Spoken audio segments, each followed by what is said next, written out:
Olá, tudo bem? Nessa aula de hoje, que é a última aula do curso de capacitores, vamos aprender como se calcula a capacitância de alguns capacitores específicos. Inclusive, essa aula fica bem específica. Ela é mais destinada para as provas, para os vestibulares mais difíceis, como os militares. Todas as equações que eu vou apresentar nessa aula possuem demonstrações. Algumas são simples, outras passam pelas famosas integrais e outras pela lei de Gauss. Porém, eu não vou me preocupar com as demonstrações. Não se esqueça que o nosso curso ele é bem dirigido, né, para as provas de vestibulares, visando a matéria do ensino médio, da educação básica. Então, por exemplo, derivadas, integrais, né, a gente teoricamente não pode aplicar.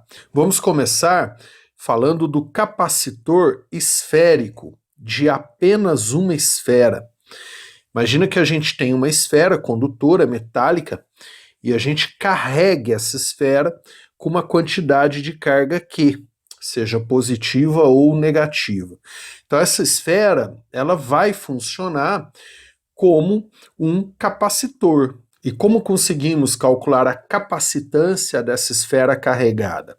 Para esse caso, especificamente para esse caso, a gente faz capacitância igual a 4π epsilon vezes R, onde esse epsilon é igual a 1K vezes o epsilon zero. Então, sendo assim muito direto, tá? Decore e aplica.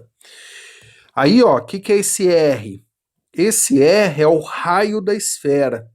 E aqui a gente está calculando a capacitância, como se essa esfera funcionasse como um capacitor. Esse epsilon é a permissividade do dielétrico. Aqui a gente considera o meio que está ao redor da esfera, como dielétrico. O K é a chamada constante dielétrica. E o epsilon zero é o valor de permissividade do vácuo, que inclusive aconselho a decorar, se você for fazer as provas mais difíceis. A permissividade do vácuo, em unidades do Sistema Internacional, Farad e metro, é de 8,9 vezes 10 a menos 12. Então, aí, a partir do momento que eu tenho a do vácuo, caso eu tenha a constante dielétrica, eu consigo achar a permissividade de um meio qualquer, que é o que a gente vai usar aqui, ó. E aí, para o vácuo, caso o meio, o dielétrico, seja o vácuo, a constante dielétrica é igual a 1. Ou seja, o epsilon fica igual a epsilon zero. Então, se ele falar que a esfera está imersa no vácuo, esse epsilon aqui, ó, você pode colocar o epsilon zero, que é do vácuo, com esse valor de 8,9 vezes 10 a menos 12, com unidades no sistema internacional. Agora, se ele falar aqui, né, que é outro meio qualquer, diferente de vácuo, aí você tem que ter essa constante dielétrica para achar o epsilon desse meio qualquer, né, que não seja o vácuo. E se ele falar que é ar, né, a esfera imersa no ar, a permissividade, o epsilon do ar é muito próximo do vácuo. Então aqui você vai usar do ar, né, que é muito próximo de 8,9 vezes 10 a menos 12. Toda essa análise rápida que eu fiz, né, aqui é permissividade, a permissividade de um meio qualquer é igual a constante dielétrica vezes do vácuo é esse valor, né, toda essa análise você vai aplicar para todos os casos que eu vou falar. Então guarda isso, tá? Anota aí que em todos os casos isso vai ser válido. Podemos concluir então que a capacitância de um condutor, ela depende única e exclusivamente das características físicas desse condutor e do meio em que esse condutor está inserido. Que ó, 4π é um valor constante. Esse epsilon é do meio dielétrico que a esfera está inserida. E esse R é o raio da esfera. Próximo capacitor continua sendo um capacitor esférico, porém com duas esféricas concêntricas. Como seria esse capacitor? Ó? Você vai ter aqui uma esfera central, ó, de raio R1. Aí você vai ter um meio dielétrico, que é esse azul aqui, ó, esse azul claro, com esse épsilon, e outra esfera externa. Então você tem duas esferas de material condutor concêntricas separadas por um meio dielétrico, que é esse azul, representado por esse épsilon. Aí como calculamos a capacitância desse capacitor? Aí a gente vai fazer 4π vezes épsilon, que é do dielétrico que está isolando essas duas esferas, a que está no núcleo e a que está na casca externa.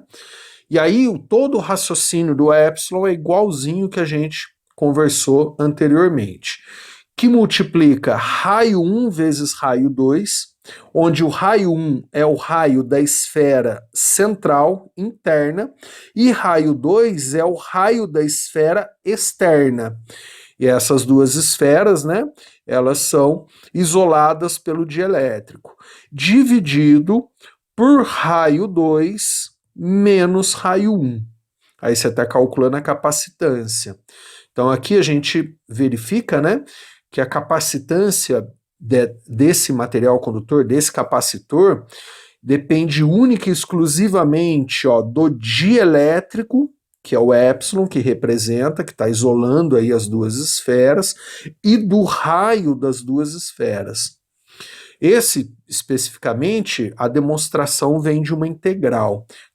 Eu não vou me preocupar com a demonstração, tá? O outro capacitor, esse é o que mais cai, é o de placas planas e paralelas. Então você vai imaginar uma placa condutora, outra placa condutora, o dielétrico fica entre essas duas placas, isolando as duas placas, e aí a distância entre as duas placas é igual a D. A área das placas é igual a A. Aí a capacitância desse capacitor, esse é o que mais cai, que é o de placas planas e paralelas, vai ficar igual ao épsilon, que é característica do dielétrico que está entre as placas, isolando essas duas placas, vezes A, que é a área das placas, dividido por D, que é a distância entre as duas placas. Esse especificamente, a demonstração passa pela lei de Gauss, só estou falando como curiosidade. Agora, o que você tem que saber, né? Além de decorar, entender o que você está calculando, especificamente onde esse é aplicado. Você está calculando a capacitância, se a gente usar esse equipamento como um capacitor, e a capacitância especificamente desse capacitor depende única e exclusivamente do meio dielétrico, do épsilon, né, que está entre as duas placas, da área das duas placas e da distância entre as duas placas, que é esse D aqui, ó. Então, se eu aumento a área das placas, aumenta a capacitância. Se eu diminuo a área, diminui a capacitância. Se eu aumento a distância, ó, diminui a capacitância, que é inverso, né? Se eu diminuir a distância, aumenta a capacitância. Então, isso é o que geralmente é cobrado. O último caso, esse aqui também a demonstração passa pelas integrais. É o capacitor cilíndrico. Aí são dois cilíndricos, um dentro do outro, concêntricos. E aí os dois cilindros, ó, um é esse cinza aqui, ó, que está no núcleo, lá no centro, e o outro está aqui na casca. Ó. Os dois cilindros são feitos de material condutor, e aqui a gente tem o dielétrico isolando esses dois cilíndricos. O épsilon está aqui, ó, que é do dielétrico. Aí o cilindro que está lá no núcleo, ele tem o raio 1. O cilindro que está na parte externa tem o raio 2. E o L é o comprimento dos cilindros, que é igual para os dois. E aí como calculamos a capacitância caso a gente utilize esses dois cilindros como um capacitor? Fica 2π vezes épsilon, então 2π é número, né, uma constante, Epsilon é característica do dielétrico que está aqui dentro, isolando aí esses dois cilindros, vezes L, que é o comprimento dos dois cilindros, que é igual, dividido por log neperiano de raio 2 por raio 1, onde raio 2 é o raio do cilindro maior externo e o raio 1 é o raio do cilindro menor interno. Algo que dá muita dúvida nas constantes epsilon, k. Então vamos tentar esclarecer para você não ter mais essa dúvida. O epsilon, ele é chamado de permissividade do dielétrico. É característica do meio. Cada material, cada meio tem seu valor. Aí o epsilon é de um meio qualquer. O K, ele é chamado de constante dielétrica. E o epsilon zero é o valor de permissividade do vácuo, que é um valor de referência. Aí esse K, sendo ele a constante dielétrica, ele serve para ligar os dois epsilon. Eu consigo calcular a permissividade de um meio qualquer fazendo K, que é a constante dielétrica, vezes a permissividade do vácuo, que inclusive eu acho que você tem que saber de cor, que é de aproximadamente, com dois algarismos significativos, 8,9 vezes 10 a menos 12. A definição da constante dielétrica desse K aqui é exatamente a relação entre as permissividades. Então, por definição, se eu pegar o epsilon de um meio qualquer e dividir pelo epsilon do vácuo, dá o K. Agora, lembra lá da lei de Coulomb, as primeiras aulas do nosso curso de eletricidade, que calcula a força elétrica? Pela lei de Coulomb, a força elétrica trocada entre duas cargas elétricas é igual a K vezes módulo de uma carga vezes módulo da outra carga, dividido pela distância entre as duas ao quadrado. Aqui já dá uma confusão gigantesca. Esse K da lei de Coulomb não é o mesmo K da constante dielétrica, apesar de ser tudo K e vira uma confusão. Então, um K é da constante dielétrica, que é a relação da permissividade de um meio qualquer pela permissividade do vácuo, que é um valor de referência que a gente tem que saber de cor. Outro K não é a mesma coisa, é o K usado lá na lei de Coulomb. Esse K da lei de Coulomb, ele é chamado de constante eletrostática, ou constante da força de Coulomb, ou constante elétrica. Então aí vira uma confusão, percebeu? K, K, epsilon, epsilon zero, então tome cuidado com essa confusão. Esse K aqui, ó, que é, né, a constante eletrostática do vácuo, que é interessante você saber de cor também, é de aproximadamente 9 vezes 10 a nona, com unidades no SI.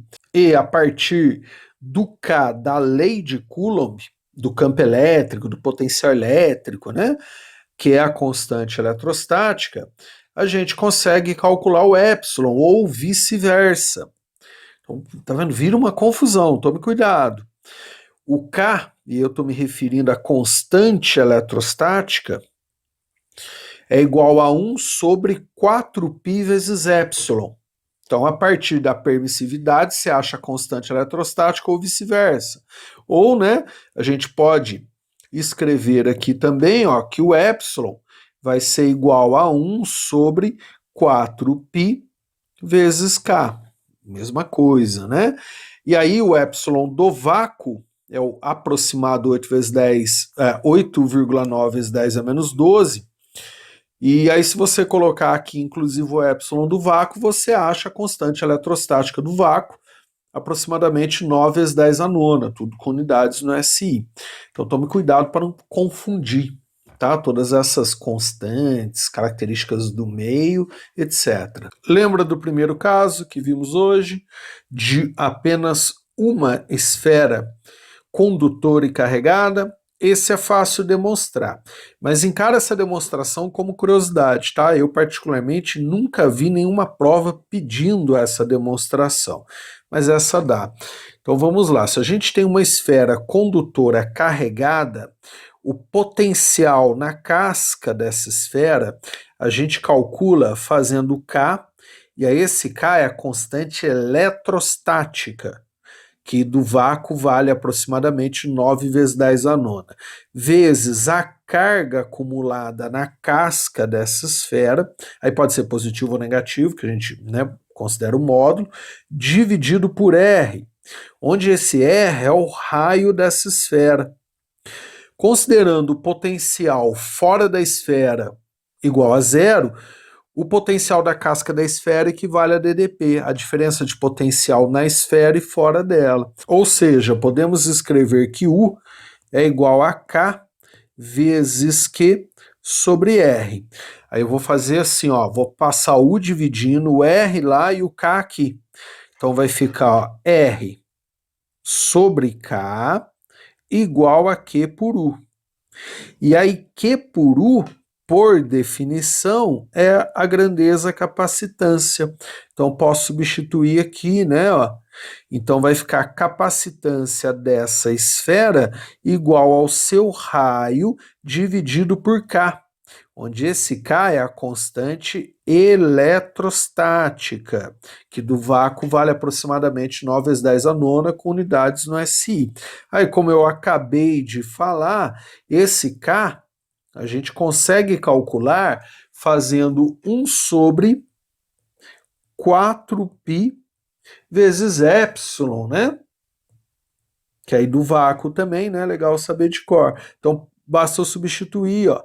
Então, a capacitância dessa esfera pode ser escrita também fazendo 4π vezes epsilon vezes o seu raio, que foi, né, o primeiro caso que a gente falou.